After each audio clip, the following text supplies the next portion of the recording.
Closer to the Champions League now. You've already got a trophy in the finals. Could you have hoped for more than this in the first season? Could you actually have expected more from your first season in charge?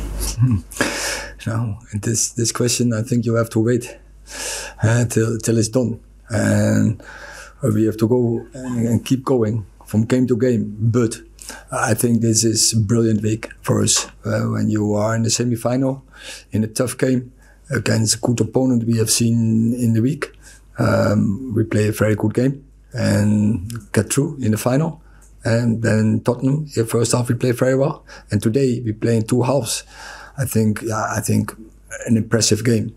So big credits to the team.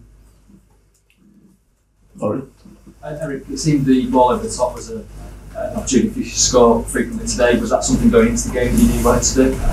About what? The ball over the top. So that was definitely one of our ideas for this game, to pass the ball and play the ball behind, but also the formation. I think the lads did great in that organization, attacking wise. Could have been better. It can always be better. The timing was not always perfect, but with our speed, if you do it in the right way, we created the chances from it. We had to score more. We know that, but I think finally it was a success. So Casemiro, sorry, I wondered, do you feel his form had sort of dipped slightly before today? He seemed like he had a really good game, but I just wondered if you felt maybe his form had slightly dipped, or if there was any reason for that, or do you not think that? I think that's in every season. I think you see, no one is always playing brilliant, and he played on such high level, and maybe some games also by suspension, the rhythm is broken, and then you have to get back. But today, this was the Casemiro we have seen almost all season, and he brings so much in organization and composure and determination, and his leadership is then so important for us, because others go with him. He's then the example, and I think that is also what we have seen, especially in the second half, a determined team and a passionate team who want to win and want to win more as the opponent, and then you win. Erik, probably during the first half of that FA Cup semi-final, when Bruno Fernandes picked up that knock, most people would have expected him to be subbed in that game, but he carried on to extra time and then has played 2 matches and scored the winning goal today. What does that say about his resilience? A lot. But I emphasized it all on the Thursday in London. He's so tough, and a couple of weeks ago was questioning about his captaincy. It's crazy because he is such a big leader. By example, he gives so much energy to the team. Besides his smartness, but also what you say, his determination, his passion, and his resilience. And so, I think we as a team are so happy. We need such players if you want to win games, if you want to win trophies. Chris? The fans got behind you today, but there's obvious anger towards the ownership issue right now.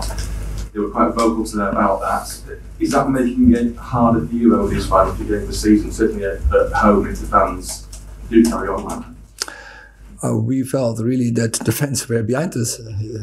And so we have to focus to be successful, because that is what the fans expect, and they can expect, and they have to rely on us. So we will focus on that, and I'm sure when we give performances like we do all seasonal, the fans are behind us, and there's a lot of energy. There's a really, I think, strong bond between the fans and the players. Last question, time. Just on Bruno, Erik, and his role on the right today. You picked him on the right in the Aston Villa game, in the Carabao Cup as well, and I think against Man City when they played a high line. What's your reasoning for certain games in playing him on the right wing? Because it seems like a tactic in those sort of third-man runs and getting on the ball. Is there something in that? What's sort of the reason for it? It is not. It seems like tactic. It is tactic, and more out of more reasons. You can play several roles, and you also in that perspective you need players like Bruno to be successful, because we have seen against Everton he can play a deeper role and he brings passes. As a 10 we know what he can, but also from a side he's a very good presser. He understands the moment when to close down and when to bring the opponent in trouble.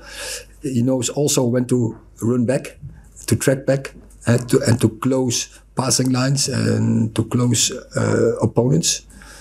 So even if our press get beat, he knows when to get back, and then of course he can play in between the line and give the pass, but also he can for himself get behind the lines. So he has so many skills, and it's a pleasure to work with players like him.